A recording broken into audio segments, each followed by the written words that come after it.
So I used to work night shift at a small hotel, and this happened about a year ago. But I still think about it all the time because it genuinely freaked me out so bad. And I don't know what the guy's plan was or what he was trying to do. Okay. And it honestly makes me feel sick, 025, when remember just how long he was there and that I didn't even realize he wasn't supposed to be there. The hotel was small, only 3 floors and maybe 40 rooms total. It wasn't a busy place. Usually, we only had about 10 or 15 rooms filled on weeknights. I worked from 10 p.m. to 6 a.m. at 044. It was usually really boring and quiet, which was fine with me. I would just sit behind the desk, do some paperwork, sometimes check the cameras, sometimes watch YouTube on my phone if it was really dead. The lobby wasn't big, just the desk and some couches off to the 059 side with a TV and then some vending machines in the corner. Behind the desk was a little office where I had a computer and a chair and a glass window so I could see the lobby while I sat in there. Okay, at night, the front doors locked automatically, so guests had to buzz in. 114 and I would press a button to let them through. Usually, nothing happened after midnight except the occasional guest coming in late. But one night, this man came in around 11 o'clock. And everything about it still makes my stomach drop when I think about it. He buzzed the door and I let him in.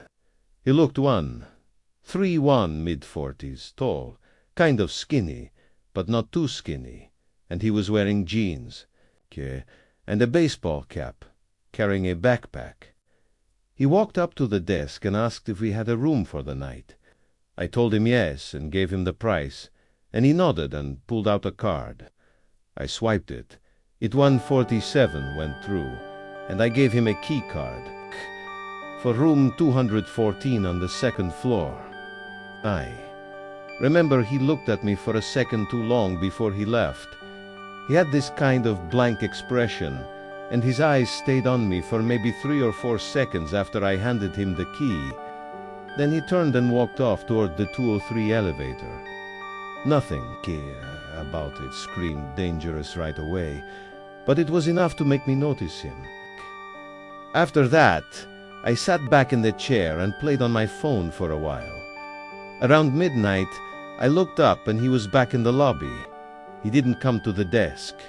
He just walked to 20 past me and sat down in the lounge area with the couches. The TV wasn't on, but he just sat down facing it. I figured maybe he couldn't sleep or something. Some guests hang out in the lobby sometimes, so I didn't think too much of it. But then, after half an hour, I 236 realized he was literally just sitting there doing nothing. He wasn't on his phone or reading. He wasn't even dozing off. He was just staring straight ahead at the blank screen. I got up at one point to grab water from the vending machine, and when I walked across the lobby, I felt him turn his 252 head and watch me the whole way. I didn't look at him directly, but I could feel his eyes on me until I was back behind the desk. It gave me this really uneasy feeling.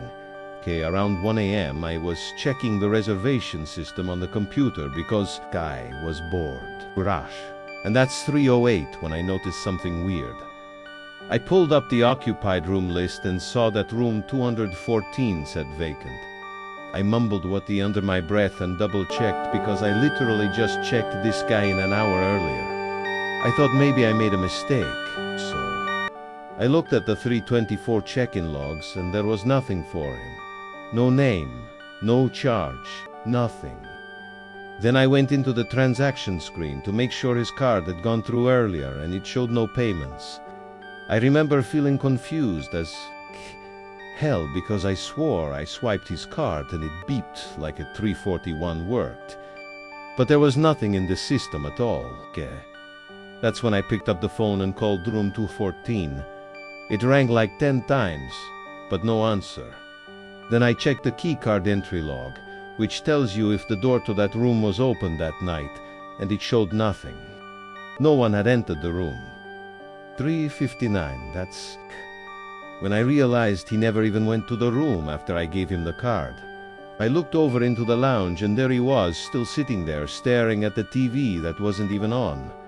I started to get this awful feeling in my chest. I sat there debating what to do. Par 4, 17, me thought. Maybe the system just glitched. But the fact that the room had no entry log and no charge made it pretty clear he wasn't even checked in. I waited another 15 minutes just watching him. Around 1:30 I walked over and asked if everything was okay. He turned his head and looked at me with number 434 expression, and he told me he just couldn't sleep. Then he turned back toward the TV.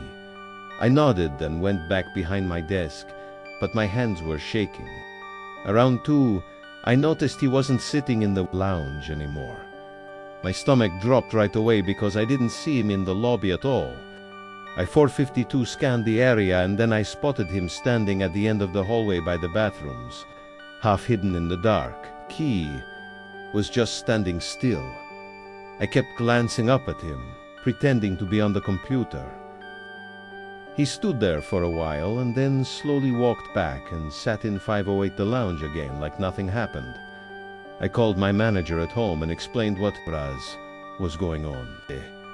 She sounded tired and told me to just keep an eye on him and call the police if he did anything threatening. I remember hanging up and thinking that it already felt 522 threatening, but I didn't know what else to do. I checked the security cameras after that. I saw him on the first floor hallway camera. He walked all the way down the hall, stopped at the end, stood there for several minutes, then walked back. Later, he went into the stairwell, 539, and stayed in there for about 10 minutes. I don't know what he was doing in there. Every time I looked up from the computer, he was somewhere else, near the vending machines or by the elevators. Once just standing near the corner of the lobby where the light didn't hit well. He was always staring. 5:55 by 3:30. I couldn't take it anymore. So I called the non-emergency police line and explained that there was a man in the hotel who I didn't think was a guest. They said they'd send someone. While I was waiting, I noticed he moved again, this time closer to the desk. E611 was standing maybe 15 feet away, just watching me. He didn't blink much, and he definitely didn't speak. He just stared like he had a staring problem. I pretended to type something on the computer, but I was so scared I could hardly breathe. At around 3:50, the buzzer went off and I thought maybe at 6:30 was the cops already. But it was just another guest coming back late. I let him in quickly and the man turned his head and watched the guest walk past. I noticed his eyes follow him the whole way across the lobby. That scared me even more because it was like he was 6:45 studying him. A few minutes later, the man disappeared again. I checked the cameras and saw him standing outside one of the guest room doors on the first floor, like he was literally just standing there. That's when I called actual 911. I told them he was outside the 701 guest's room and I didn't know what he was trying to do. They said officers were on the way. I kept my eyes glued on the camera feed and he just stood at the door for about 3 minutes, then slowly walked back to the lobby. When he came back, he walked right up to the desk 716 this time and leaned over the counter. He looked at me and asked if there was any food. His voice was so low it was disturbing. I told him there were vending machines on the corner. He gave a small smile, then walked away. I just sat there staring at the clock, begging 7:33 the cops to get there. Finally, around 4:10, 2 officers showed up. I let them in and pointed right at him. He was back in the lounge sitting down. They walked over and talked to him for a few minutes. I asked for his ID and asked him questions I couldn't hear. Then they 7:50 walked him out. One of the officers came back and explained that the guy wasn't a guest at all. The credit card he gave me was stolen and he had no bags or reservation. He had just been pretending so we could get access to the building. day.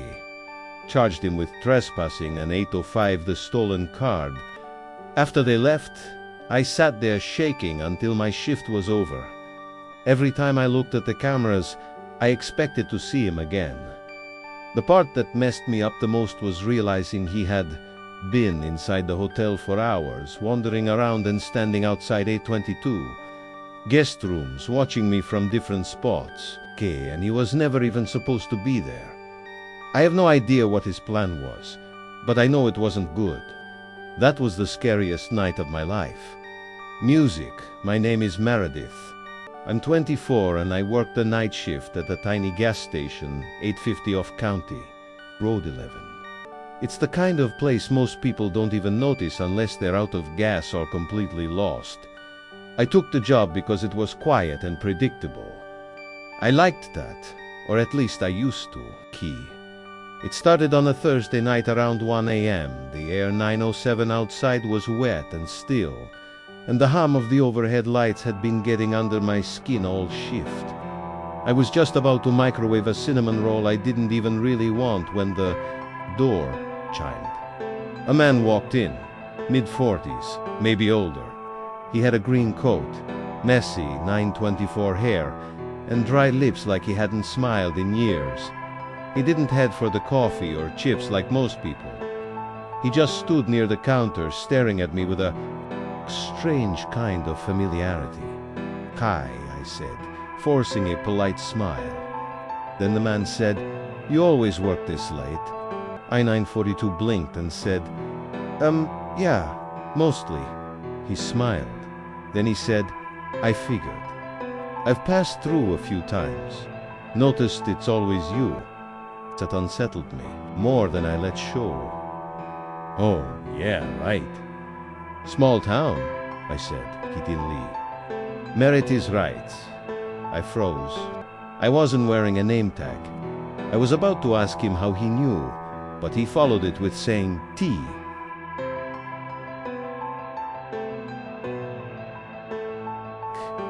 Wearing a name tag, K. I was about to ask him how he knew, but he followed it with saying that I have nice handwriting. And he motioned to the whiteboard where I had written cinnamon coffee is back. Most people dot their I's like circles. You use little slashes. It's very 18 specific, thoughtful. I didn't respond. He didn't buy anything. Goods. He just stood there for another minute watching me like he was studying my reactions. Then he finally nodded. "I'm Paul," he said. "Just curious, that's all." And then he walked out into the fog. After that he started showing up randomly. 1041 knots, every nod. Not enough to scream stalker out loud, but often enough that I stopped assuming it was a coincidence.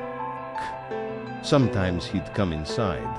Sometimes he'd just sit in his car near the edge of the lot with his headlights off. One night I tried to ignore him. He, 1056, came in, bought a bottle of water, and lingered like always. "You're quieter tonight," he said. "Long shift," I muttered. He slowly looked around the store like he was taking inventory of everything. "It must get lonely. Just you out here in the dark. No one else for miles," he said. "I'm fine," I-1118 replied. He leaned on the counter. "You ever get scared being a woman alone at night?" His voice wasn't threatening. That's what made it worse. It was curious, like neutral, like he was asking about the weather. I stepped back and I asked, "Do you need anything else?" He tilted his head. "You always 1139, keep the door to the back. Room locked. Smart. I noticed you check it around 2 a.m. almost every night." My stomach turned. I didn't answer. "I'll let you get back to it," he said with a soft, almost apologetic smile. "Didn't mean to make you uncomfortable." Then he, 1156, walked out again. After that night, I started walking to my car with my keys between my fingers. I kept a tire iron under the counter. I changed the curtains in my apartment, started showering with the bathroom door locked, even when no one else was home. There were nights he didn't come. Sometimes 12-13, I'd go a whole week without seeing him, but it didn't help. It actually made it worse because I never knew when he'd reappear. Like the time I came back from my 10-minute break to find a Polaroid on the counter. It was me refueling the windshield washer being behind the 733 SADDA not to jump to 1229 station. It was taken from that night close up, way too close. There was no note along with it, but the slash dot on the word I and the word windshield on the bin label had been circled in red ink. The next time he came in, I told him to leave. I told him if he stayed, I'd call the police. Paul just nodded. I get it. I've been too forward. You've been following me, I said with my voice cracking, and I hated that it did. I just think you're the kind of person who's used to being misunderstood, okay? I thought maybe you'd appreciate someone 1301 who pays attention, he said. That's not paying attention. That's obsession, I replied. He didn't flinch. Would it be easier if I wore a smile and brought a soda every night? Would I be more normal? If I just talked about sports and pretended I didn't notice the way you're 13, 17. Shoes are always a half size too big, or how your left eyelid twitches when you're tired. By this point, I was already dialing 911. He didn't stop me. The police came quickly and he didn't resist. He just stood there, arms at his sides, waiting. They searched his car 1334 and found a notepad filled with dates and times. It was my schedule, notes about my walk, my clothes, my groceries. Get. One page just had my name written over and over again in tighter and tighter loops until it turned into scribbles. He kept telling the cops the same thing. I 1352 just noticed things. I'm just a curious guy. The restraining order went through. A leakade that week. Now I don't work nights anymore. I don't even live in the same town. The company transferred me to another station 2 hours away. But even now, when I drive home and see headlights behind 1409 me for too long, I feel the back of my neck tingle. And sometimes I still think about the way he said my name, like he already knew what it would sound like in his mouth, like he'd been practicing it. I want to start this off by saying at the time I'm writing this happened 1433 to me just last night. I worked the overnight shift at a 24-hour gas station. I'm a 22-year-old female and I've been working there just shy of 2 months. I work the weekend shifts, which is Thursday through Saturday, while another co-worker, who I'll call Max for privacy reasons, works the weekdays of 1451, Sunday through Wednesday. My co-worker, Max, and a friend of his, I'll call Ben, had come into the station at about 2:30 a.m. to get some coffee and say hi.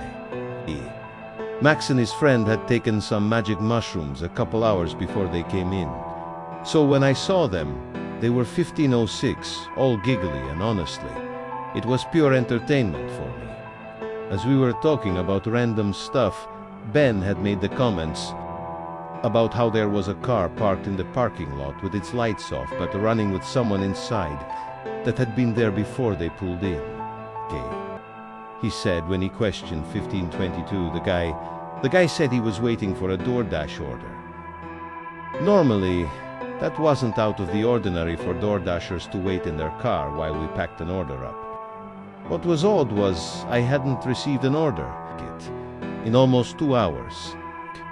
I spent most of the night in the back of 1536, the store cleaning, away from the tills and the front doors, so I couldn't even see the parking lot. We waved it off as nothing, and the two guys went outside to smoke a cigar and play with Max's dog, who they brought along.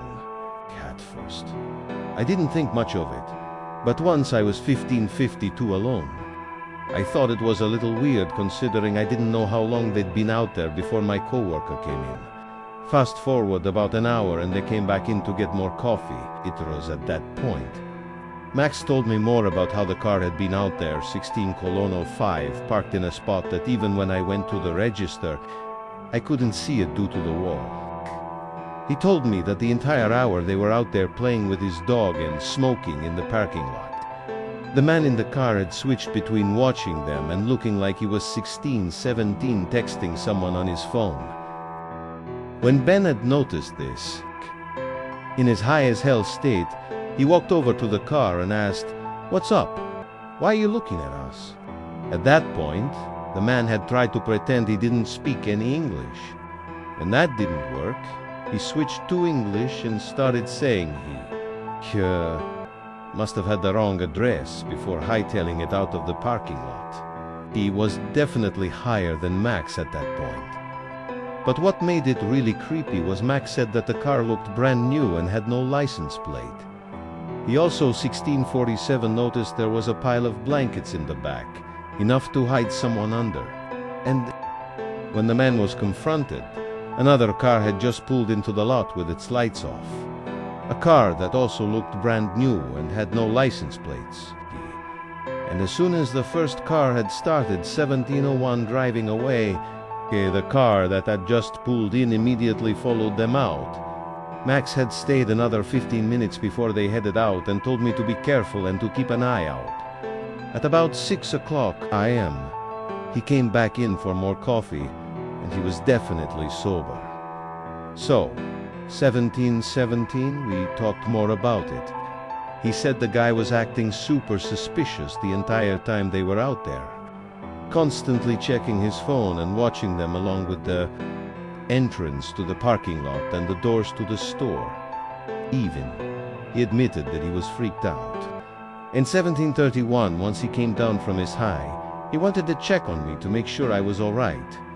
We both decided that had they not been there, this whole scenario could have gone one of several ways. Don't know if it was a pure coincidence or if those two cars were planning on 1745 doing something to me as soon as Max and Ben had left and I was alone. I may carry a knife on my person for protection, but my gut tells me that from what they described that if there were multiple people, it might not have been any good. And if they hadn't been there, just playing like kids in the 18 o'clock parking lot, something terrible just might have happened to me. I work again tonight and I'll update if anything happens during my shift. I really wish I didn't have an update for you, but I do. The car came back again during my shift. This is how it happened. It was about 3 a.m. and I 1820 was mopping the floors when 4 guys came in to get coffee and some snacks. I was ringing them up when one of them asked if I knew anything about the car that was at the far end of the parking lot running with its lights off. I looked at the man and asked what car.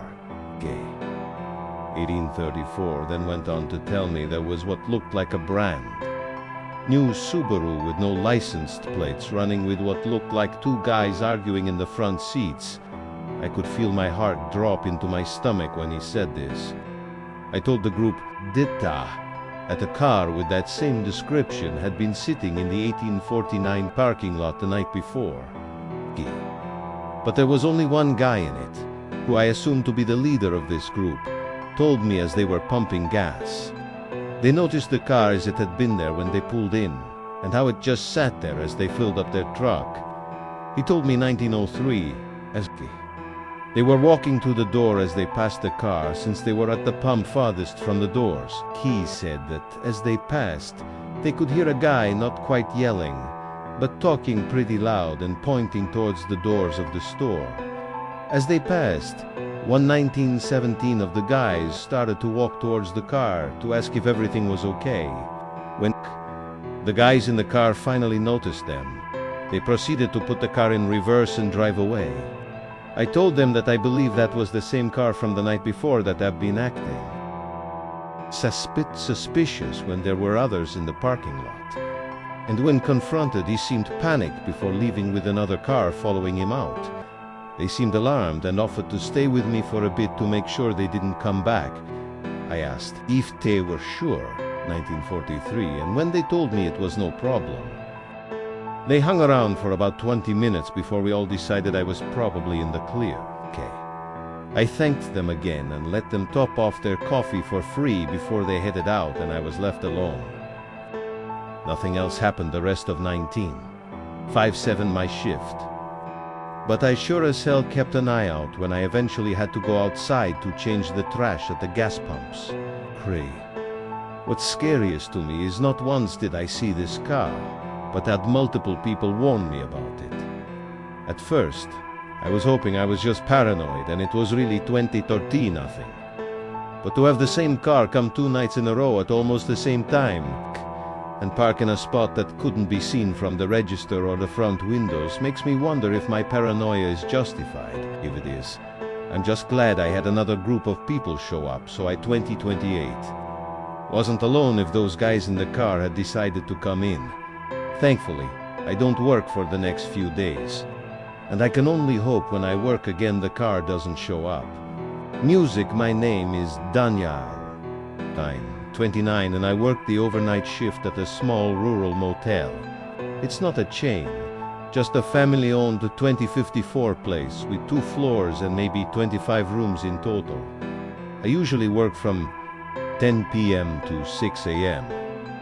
The motel doesn't get much traffic at night. Here, maybe a couple check-ins after midnight if someone is traveling through, but most of the time it's dead quiet. That's why I took the 2110 job. I'm not really a people person, so sitting in an empty building most nights works for me.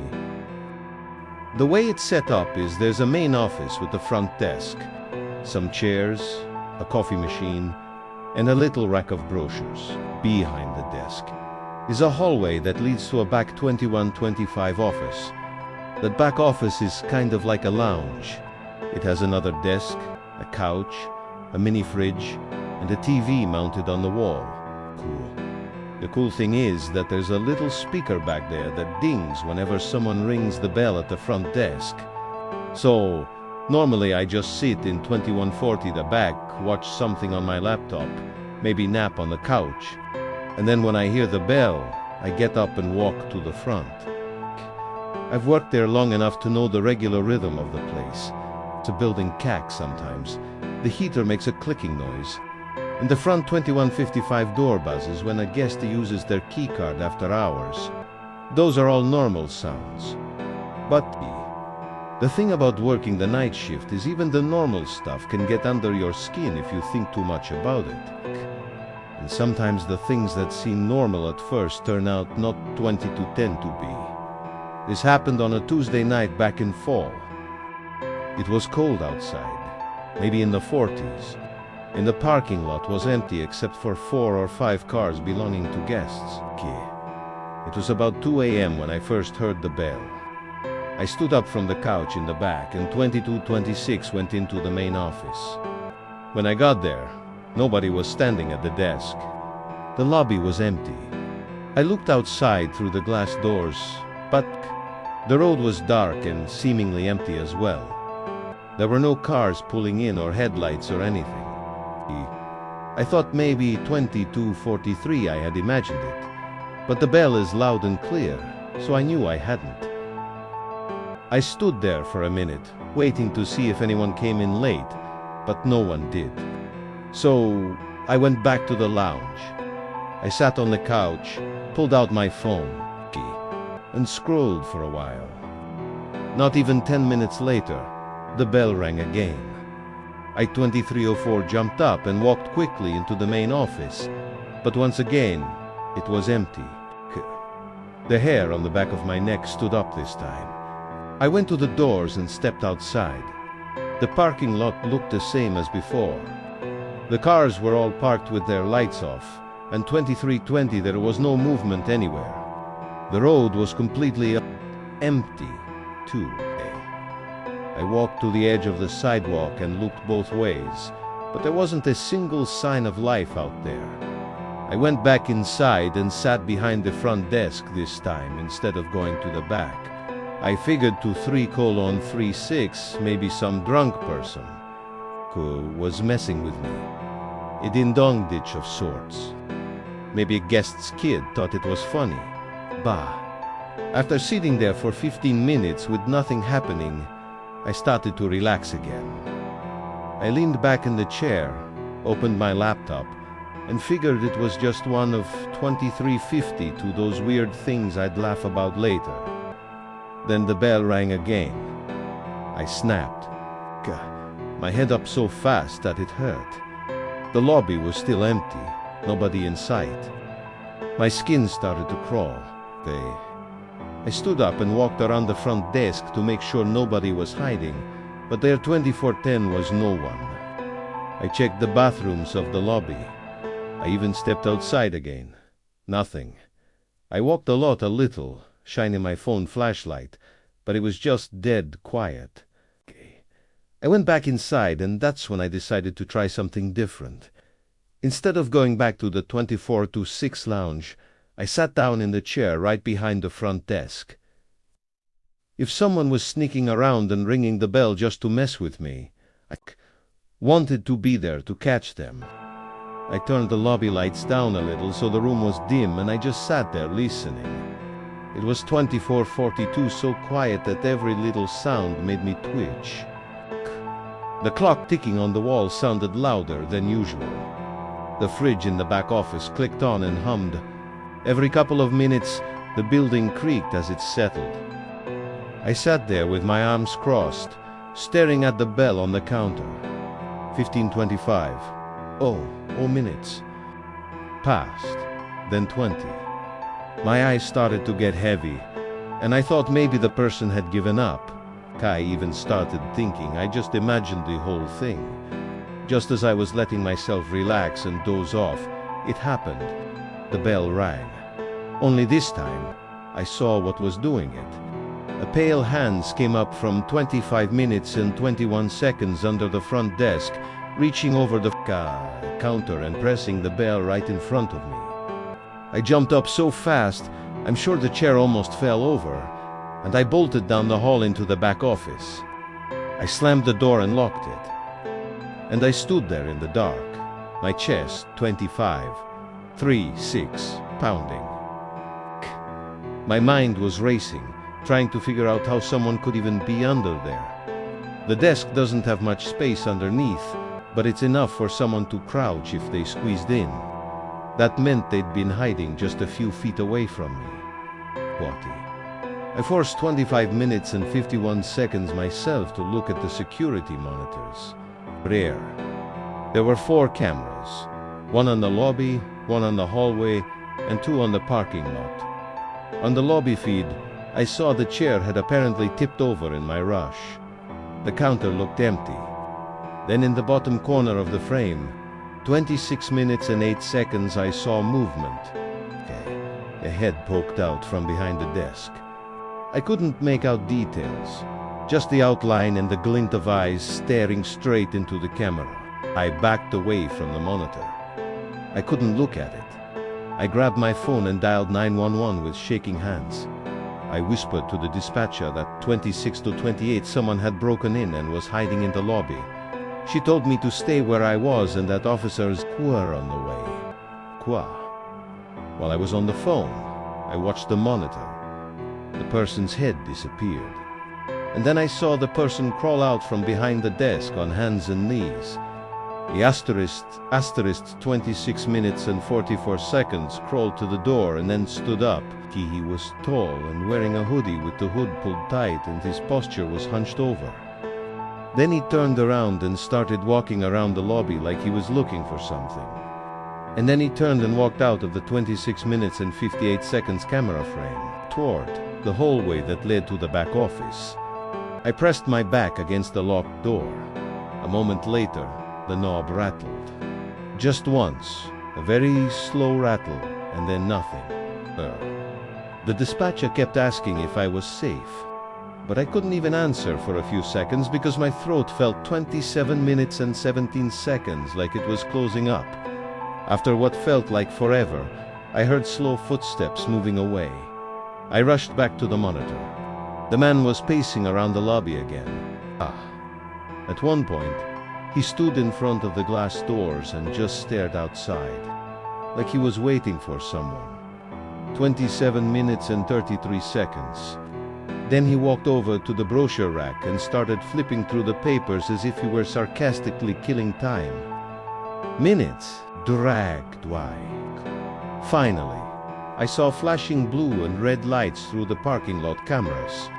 The cops pulled up. 2 cars? The man must have seen it. 27 minutes and 51 seconds too, because he suddenly bolted out of frame. A second later, I heard the front doors open. When the officers cleared the building, they found a large rock near the front door that was presumably used to prop the front door open, but they didn't find him inside. He was gone. 28 minutes and 7 seconds. They searched the lot, checked the road, and the officer told me whoever it was must have slipped out as soon as they pulled up. I kept playing it in my head after the way that hand just came up from under the desk and pressed zbel.com as anything. Now, every time 28 minutes and 22 seconds I hear that bell at night, I think of that night and experience. I don't think I'll ever look at that desk the same way again.